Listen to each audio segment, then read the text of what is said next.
Paris, January 21st, 1976, 12:40 local time in France. On the runway of Charles de Gaulle International Airport, a plane was taking off into history. It was the first commercial flight of the first passenger and supersonic plane of all time. The destination, on the other side of the Atlantic Ocean, was Rio de Janeiro, exactly on the same day and at the same time, but in London, another plane of the same model was departing for Bahrain. It was not a coincidence. Air France and British Airways agreed to debut at the same time what was one of the greatest masterpieces ever built by humans until then, the Concorde. The first aircraft to transport passengers at the speed of sound promised to inaugurate a new era in civil aviation. The expectation worldwide was that a revolution in the way of traveling was beginning, a dream of a new lasting phase where distances would become increasingly shorter.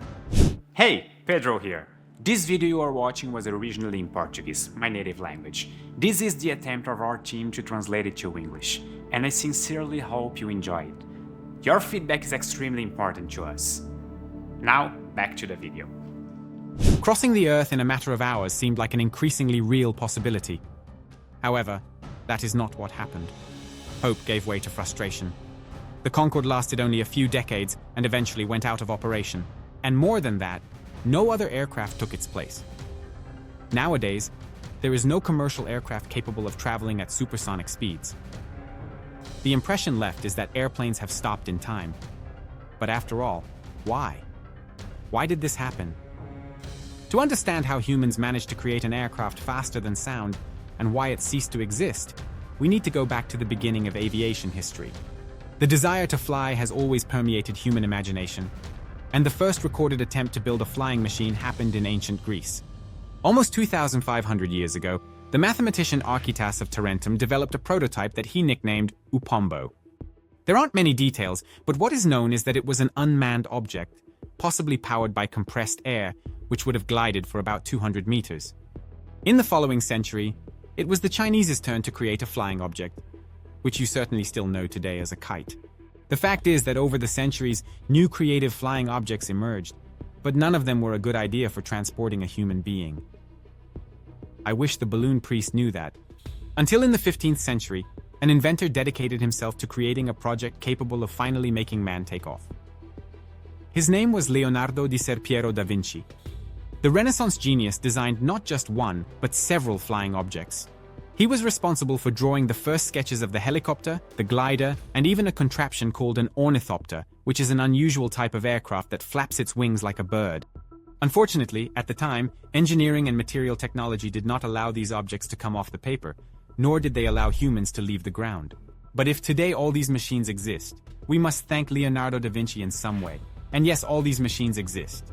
Even the ornithopter. The pilot sits in a cabin pressing a pedal that makes the wings flap gently. Alright, it doesn't fly more than about 100 meters, but you can, I don't know, make a short journey while exercising your leg. But returning to our brief history of aviation, the first flight with human beings only happened in the 18th century, in a vehicle quite famous today, the hot air balloon. This story began when the French brothers Montgolfier realized that a bonfire could inflate a silk bag. And then they had an idea. And in 1783, they launched the first manned balloon. The passengers were a sheep, a rooster, and a duck. Only after they saw that everything went well did they decide to put a human being in the balloon. And that's when Professor Jean-François de Rosier made history. The good side is that he became the first human to fly. The bad side is that he became the first human to die in an air accident, but it wasn't on the inaugural flight. The first flight went well, but then he got excited and wanted to cross the English Channel by balloon, which is between France and England, and then things went wrong. Anyway, other flying machines were developed in the following years, such as the airship. It has a structure similar to a balloon, but its flight directions can be controlled through rudders and engines. But the true revolution in the skies really began with the airplane. As we know, it was invented by the Brazilian Alberto Santos Dumont. I say we because in many parts of the world this invention is attributed to the Wright brothers from the United States. Rivalries aside, the dispute for the title of father of aviation depends on what you consider as the first airplane flight. The flyer developed by the Wright brothers indeed took off first in 1903. But it depended on wind, rails, or a catapult to take off. On the other hand, Santos Dumont's 14 bis took off 3 years later, but with its own propulsion. And that's why, ultimately, the decision about who was the father of aviation is up to each person. In any case, the 20th century marked the proliferation of airplanes. Technologies were being developed increasingly rapidly, and the main drivers for this were the wars. The use of aircraft to devise military strategies, launch attacks, and spy on adversaries transformed the way battles were fought. And battles transformed the way of flying. To give you an idea, before World War I, no aircraft could properly exceed 100 kilometers per hour. By the end, many were already reaching 230 kilometers per hour, and this happened for a number of reasons. Wood was replaced by aluminum, engines became more powerful, and airplanes increased in size, allowing more people to be on board. That's why, in the interwar period, the first major airlines emerged. Some of them, in fact, still operate today, such as Air France, the Dutch KLM, and the German Lufthansa. The 1930s marked the golden age of aviation. Advances in aerodynamics allowed for the creation of more efficient aircraft. Navigation and communication technologies increased flight safety, and pressurized cabins allowed airplanes to fly higher, facing less turbulence and making journeys much smoother. Until the world found itself once again in the midst of a great war. The sad part is that it was during this time, in the 1940s, that aircraft were used to carry out one of the most brutal attacks in human history, the dropping of atomic bombs on Hiroshima and Nagasaki, Japan. It is estimated that about 200,000 people died in the bombings, not to mention the health damage to millions of others.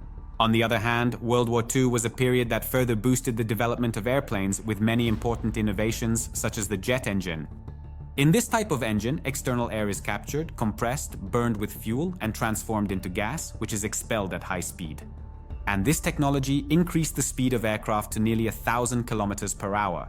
And it was roughly this speed that began to be used in major commercial flights over the following years. But the desire to transport more people to more places more quickly led to new plans beginning to emerge. And that's how, in the 1960s, a bolder project than all the others up to that point was born. Businessmen, physical engineers, and a host of other professionals came together to revolutionize science once again. The idea was to create an aircraft capable of traveling faster than sound, that is, at about 1,200 kilometers per hour.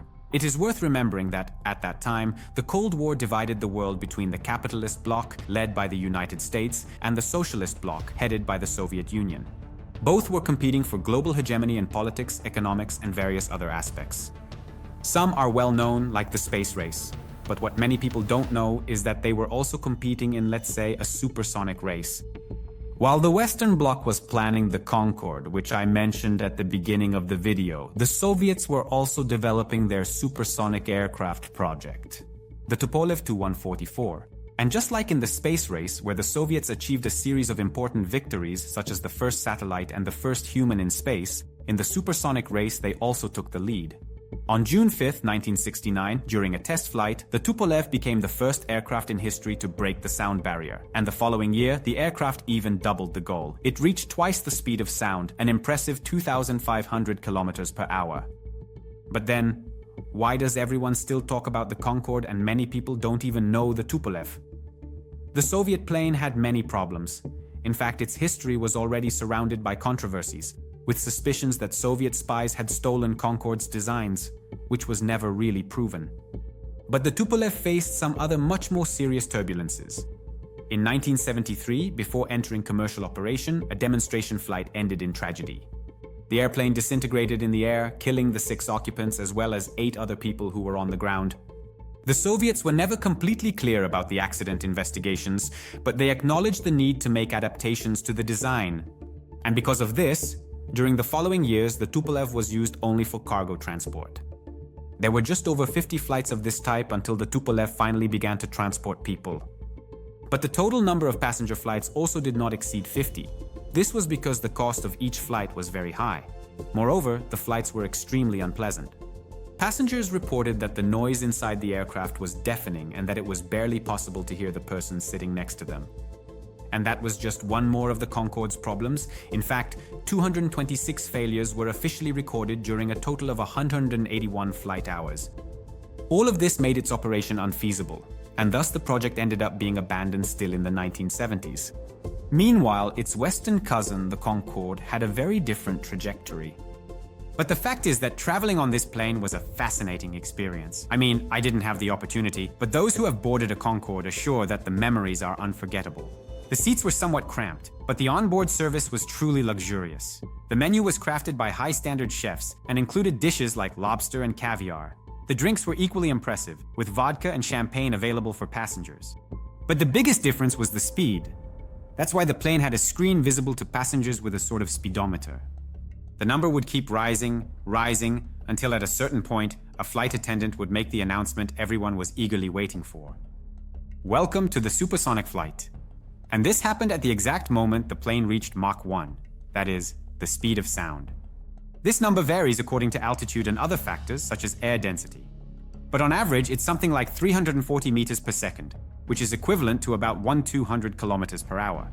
To give you an idea, the most traditional Concorde route between London and New York was completed in less than 3.5 hours. If we consider that the time difference between the two cities is 5 hours, this means that the passenger would arrive at the destination earlier than the departure time, considering the respective local times. In other words, you could have lunch in London at noon, take the Concorde, and then have breakfast in New York at 10:30 in the morning. Or perhaps even have dinner twice in the same night. The possibilities were endless. The Paris-Rio flight was also much faster than on a conventional plane. While this route takes almost 12 hours nowadays, on the Concorde it took only about 6 hours. And that was with a stop to refuel in Senegal. But if the trips were so fast, why did the Concorde come to an end? One of the first obstacles was its own speed. This is because whenever an object exceeds the speed of sound, it generates the so-called sonic boom. The faster a body moves, the more compressed the sound waves it generates become. And when this body exceeds the speed of sound, the waves end up merging into a single powerful shock wave that travels precisely at the speed of sound. This causes a deafening noise. In the case of a supersonic plane, it's a sound similar to an explosion, so strong that it can even make the windows of houses below shake. And that's why flights at the speed of sound were even banned for a time in the United States. The ban was later lifted, allowing the Concorde to fly over American airspace. But that wasn't the biggest problem the supersonic plane faced. The main obstacle was financial. It turns out that the cost of getting such a fast plane in the air is astronomical. In other words, flying with the Concorde was very, very expensive. Tickets cost more than $10,000, much more expensive than first class on a conventional plane. Obviously, very few people could afford such a trip, making it very difficult to fill the plane. And then you might ask, but didn't they think about this when they designed the plane? The problem is that the price of fuel was one thing when the project started, and it was much more expensive when the Concorde began commercial operations more than a decade later. Even more so because, in the meantime, the so-called oil shock occurred. International conflicts and geopolitical crises caused the price of a barrel to practically triple in less than 10 years, greatly increasing the cost of supersonic flights. Even more so because the Concorde consumed up to 25,000 liters of fuel per hour, and you thought your car's fuel consumption was bad. That's why, throughout the 80s and 90s, flying with a supersonic plane became synonymous with losses for companies. Until in the early 2000s, two events served as the final nail in the coffin for the Concorde. The first was a fatal accident in Paris in July 2000. A fire caused the crash of an Air France Concorde, killing all 109 people on board and 4 others on the ground. It was necessary to ground the model for over a year until safety modifications were implemented.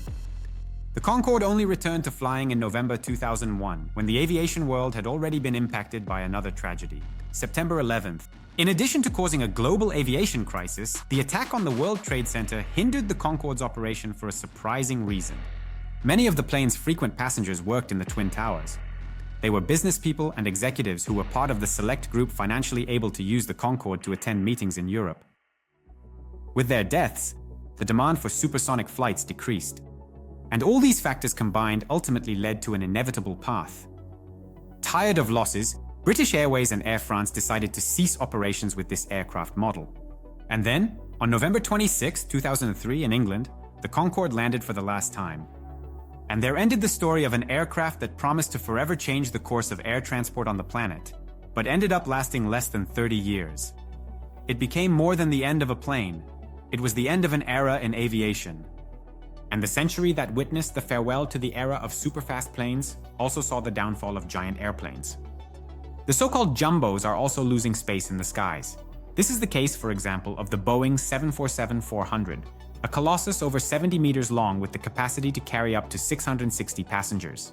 In recent years, the Australian airline Qantas has retired its fleet. British Airways also stopped transporting passengers on it, and American airlines have started using only the cargo models of this giant Boeing airplane.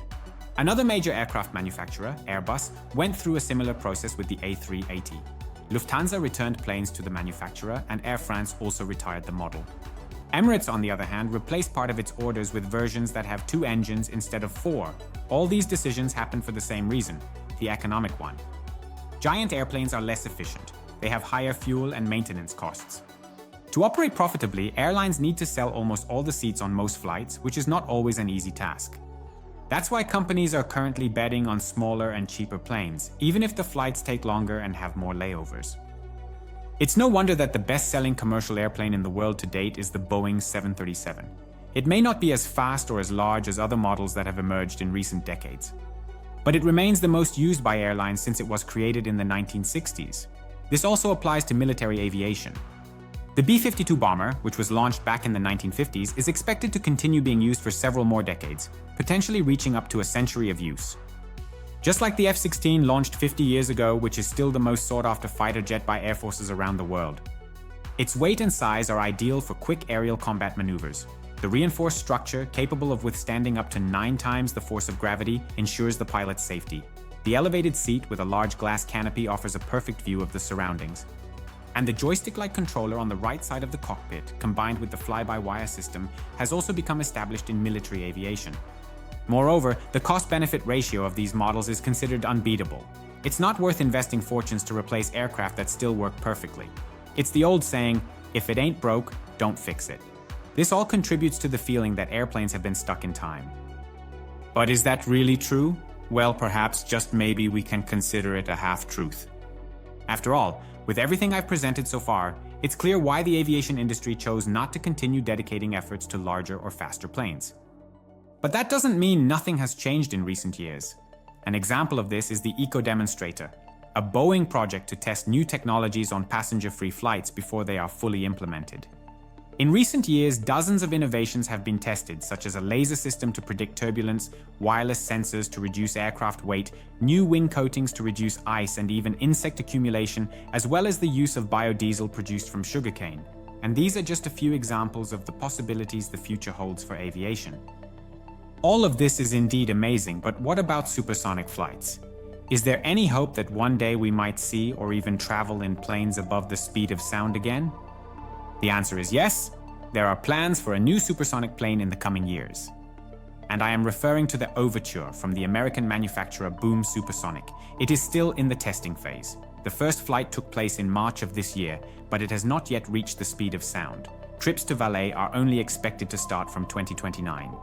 Some of the world's largest airlines, such as American, United, and Japan Airlines, have already ordered 130 units of the model, which is expected to be able to carry up to 80 passengers. The Overture is expected to reach 1.7 Mach, that is 1.7 times the speed of sound. And that is roughly about 1,800 kilometers per hour, which will allow a trip from Miami to London, which normally takes about 10 hours, to happen in just 5. And to avoid that sonic boom I explained a little while ago, the Overture is expected to fly at 0.94 Mach, which is slightly below the speed of sound, while flying over land, and really speed up when it is over the ocean. In terms of the environment, Boom Supersonic promises to move away from kerosene and use what is called SAF, which is an acronym in English for Sustainable Aviation Fuel. It is fuel made from renewable resources such as vegetable oils, animal fat, and organic waste. The big challenge that remains is the economic viability of the project. After all, this was precisely the main obstacle for the Concorde. I myself am very curious to know what it must be like to fly on the Overture, but I prefer not to think about what the ticket price will be. What remains for us for now is to wait and watch each step of this fantastic supersonic journey. Not only here on Earth, but throughout space. After all, besides the pursuit of high speeds in airplanes, airlines have also been increasingly dedicated to space exploration. This very year, Boeing launched its first flight towards the International Space Station in partnership with NASA. And with that, it joined the ranks of companies and entities that have been pushing the boundaries of universe exploration in recent years. It's worth remembering that over the next decade, we should witness not only the return of supersonic flights, but also, as I've already mentioned here on the channel, the return of humans to the moon. and also the creation of a lunar base that will allow us in the future the long-dreamed conquest of Mars. That is, if our kidneys can handle it. If you watch Scienceverse, you'll understand the reference. And these are projects that show us that as important as going fast is going far. And they make us realize that in the insatiable human quest for new horizons, not even the sky is the limit. Thank you very much and see you next time.